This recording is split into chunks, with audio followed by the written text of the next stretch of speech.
de Herculano Terra. Rosa Lídia. Conheci o Moraes no ano de 1985. Éramos colegas de trabalho na instituição financeira que alocava escritório no 12º andar da Rua Boa Vista. Tinha ele na época 28 anos de idade, 2 a mais que eu. Aparentemente, era uma figura de 1,70 m de altura, magro, acorcundado, pele clara e cabelos negros escorridos da esquerda para a direita. Sempre muito calado, Moraes denotava em seus trejeitos o quanto o silêncio lhe favorecia, como ferramenta de defesa contra as inépcias falavas dos companheiros de profissão. Ao fim do expediente, exatamente às 18 horas de cada início de noite, ajeitava metodicamente seu sovado e muito grande paletó cinza, e por cima da graúda armação de óculos, nos dava um discreto boa noite. Moraes, de certa forma, trazia inerente desapego ao coleguismo. No trabalho, era sempre muito aplicado, pelo menos tentava ser. Por vezes, esquecia-se de nos relatar questões relevantes relacionadas aos trâmites profissionais. Tais hesitações ocasionavam aborrecimentos à engrenagem administrativa do departamento contabilístico. Creio que seu distanciamento social e as distrações corriqueiras deviam-se ao fato de estar sempre em momentos inativos ao trabalho, mergulhado nos livros de histórias fantasiosas e extraordinárias. Com o passar do tempo, e sob a logística do comando gerencial, passei a atuar junto com ele em tarefas semelhantes. A proximidade do trabalho nos deu uma boa amizade, e às vezes nas noites de sexta-feira, saíamos juntos pela cidade. Apresentei para o desajeitado amigo a vida sem regras da boemia pecaminosa da grande capital. A bebida, o cigarro de filtro, as luzes de neon e as meretrizes deleitosas. Certa vez, por questão de despedida, pois Moraes sairia em período de férias, fomos mais uma vez juntos até um bar numa rua muito conhecida e famosa pelo entretenimento noturno, e após uma torrente bebedeira alcoólica na madrugada daquele iminente sábado tempestuoso, acionei um carro de aluguel para acompanhá-lo até sua casa. O pobre coitado já tropeçava nos ressaltos dos pisos reluzentes dos alcoices, e no tosco afago as desnudas mulheres da casa de dança, toldada pela fumaça da nicotina. O carro já havia percorrido 2 quilômetros pela avenida que ladeava a cidade, quando começou a chover. Apesar de estonteado pela bebida, em balbúcios informou o endereço da casa onde morava. Logo o condutor estacionou. Paguei o transporte corrido. Moraes apoiou-se sob meus ombros, e saímos em meio à chuva que cada vez mais se intensificava. A casa era grande. Muros altos davam suporte para grades ramadas de ferro fundido. O portão, também muito alto e pesado, lembrava a entrada de uma assembleia eclesiástica. Estava aberto. O jardim, rodeado pelas pequenas folhagens de antúrio, e das valentes moreias resistentes à tempestade daquela madrugada, nos oferecia uma longa e rugosa escadaria até a porta principal. Era ela de madeira maciça em arco gótico. Moraes, assim como eu, encharcado pela água da chuvarada, colocou com dificuldade a mão no bolso e me entregou a chave. Girei a fechadura com muito cuidado, empurrei a rígida porta com o pé, e entramos. Coloquei o ébrio amigo num grande sofá capitonê de couro preto. Ele fechou os olhos e dormiu o sono justo e reparador dos boêmios errantes. Pois bem, ali fiquei parado aguardando o término da chuva. A sala era grande e sua estrutura apresentava pé direito alto. O teto, de cor arroxeada, precisava urgentemente de mão de obra qualificada, pois eram visíveis o desgaste da antiga pintura. As paredes forradas de papel floral rosa também denunciavam os indícios do tempo volvido. Ao alto, no meio do hall social, despenhando em brilho e grandeza, encontrava-se um lustre candelabro de fino acabamento em bronze, mas que em sua função reduzida por lâmpadas desabilitadas, não iluminava o local como deveria. Na verdade, todo o lugar expedia uma atmosfera melancólica. Por ali, tudo era muito antigo. Os móveis clássicos, com entalhes definidos em formatos de flores e pés torneados, combinavam com os quadros alardeados por todo o canto. Essas velhas molduras e seus adornos detalhados carregavam através dos vidros bongo todo o modo circunspecto de que homens e mulheres se dispunham para a realidade fotográfica da época. Nunca sorriam. A chuva começara a cessar. Confirmei isso puxando um pouco para um dos lados, a enorme cortina lilás com rendas brancas, e olhando através das janelas, com suas grades inglesas também ramalhadas. A escada que levava até o andar superior e que estava aproximadamente a uns 8 metros da minha posição junto às janelas, tinham os suportes de corrimão todos em balaústres. Era em sua complexidade, de madeira carvalho, deixando claro os detalhes clássicos e de muito bom gosto de um tempo passado. Então algo aconteceu. Comecei a escutar uma música que vinha do andar de cima. Era uma melodia triste que se apresentava num volume baixo e agradável aos ouvidos. Mas ainda assim triste e misteriosa. E foi nesse cenário que vi uma mulher descendo as escadas. Não parecia caminhar. Sua subtileza e modos remansados faziam-na parecer flutuar sobre os degraus da escada. A mulher era excessivamente branca, tinha a cútis um tanto seca, seus lábios eram largos, nem finos nem grossos, posso dizer que harmoniosos, e traziam a textura de um batom escuro. O nariz charmosamente se evidenciava de forma perfeita. As sobrancelhas angulosas e arqueadas e seus lindos olhos castanhos escuros denotavam a maturidade e sabedoria alcançada.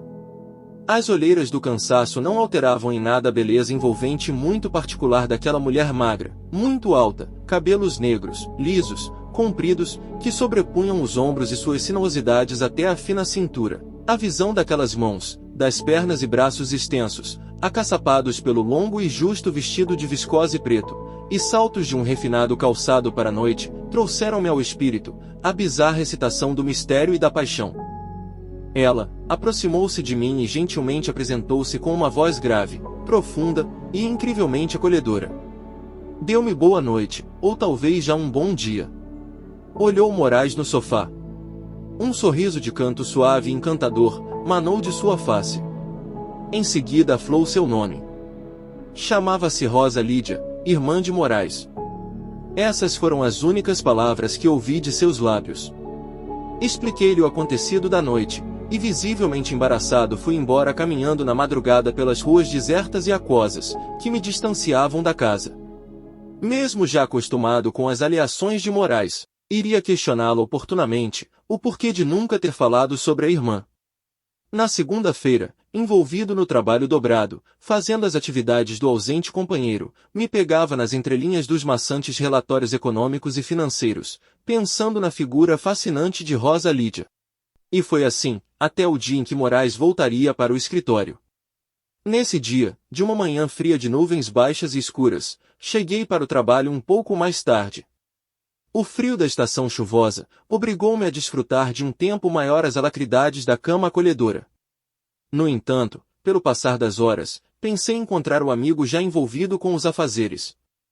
Porém, fora noticiado através de um contato telefônico, que o mesmo não iria para o trabalho naquela manhã, por questão de luto familiar.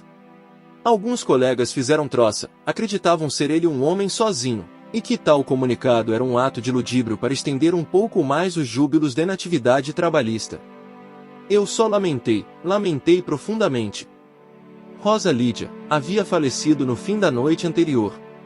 Sua doença pré-existente tomou proporções devastadoras, levando a sucumbir diante do pobre e calado Moraes. Seguimos em grupo até o velório para apresentarmos as afetuosas condolências. Eu fui mesmo para ver Rosa Lídia. Lá estava ela, na urna mortuária de alças douradas e ornamentações com flores naturais. Seu aspecto, apesar de funéreo, guardava ainda os resquícios da beleza esfíngica e portentosa. Como imaginar que naquela madrugada de noites anteriores, só iria vê-la novamente, no berço da morte, no excêntrico novo limiar, na caminhada do espírito agraciado para o aprendizado do discernimento, ainda mais claro na fantástica volta terrena. Fiquei um tempo ao lado do corpo, escutei as caritativas palavras do orador religioso, e afastei-me um pouco até um local, onde o palavrório costumeiro tomava conta de boa parte do velório. Nesse momento, observei Moraes cabisbaixo, quieto, triste, em pé com os braços cruzados abaixo da pelvis. Aproximei-me dele e não falei sobre outros assuntos, apenas coloquei minha mão em seu ombro, e manifestei meus sentimentos. Ele olhou-me com olhos marejados, no entanto, o próprio fez um breve comentário sobre os fatos de nosso último encontro. Percebi um leve sorriso, mas logo se mostrou abatido novamente, e dessa forma, Pediu-me a gentileza de acompanhá-lo até sua casa, para que pegássemos alguns documentos esquecidos, pois deveriam ser incluídos no processo burocrático para o enterro de Rosa Lídia. Ofereci-me para ir sozinho. Deixei o amigo velando a irmã, e fui antes de mais uma chuva anunciada.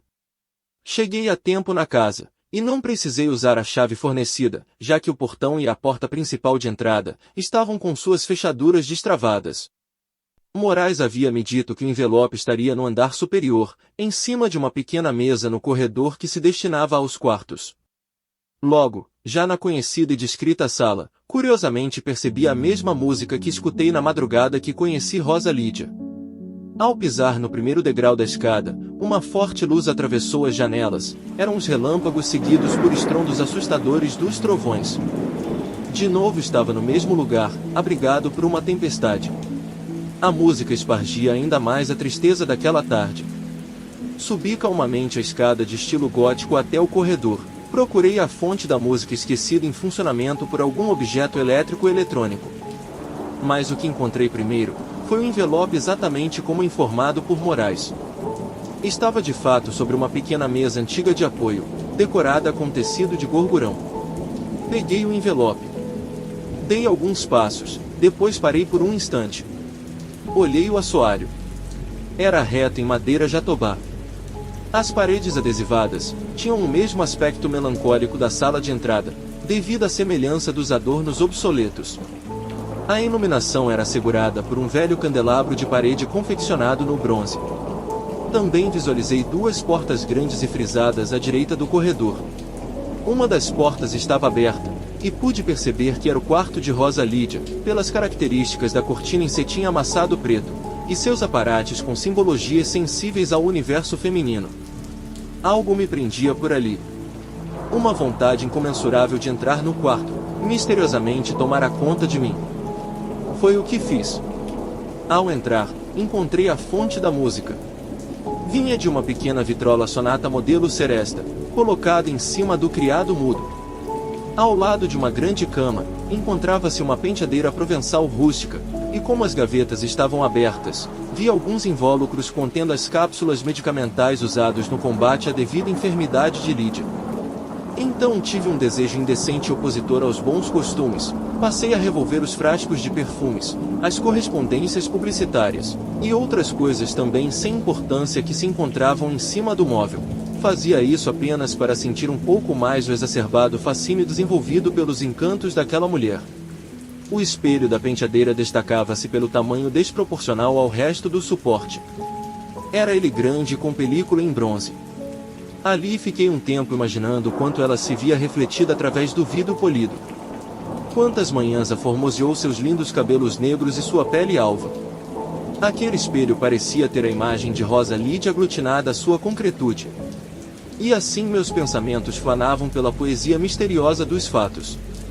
A tempestade tomava grandes proporções, os trovões e relâmpagos misturavam-se à melodia propagada. Foi então que vi, verdadeiramente crescer no espelho, o rosto de Rosa Lídia. Era real, ela estava ali, eu pude vê-la através do espelho. Surgiu atrás de mim na entrada do quarto. Olhava-me de forma aterradora. Demonstrava todo o ódio à minha atitude chocalheira. A faca em uma de suas mãos estava pronta para o eventual ataque. Rosa Lídia agora tornara-se meu pior pesadelo.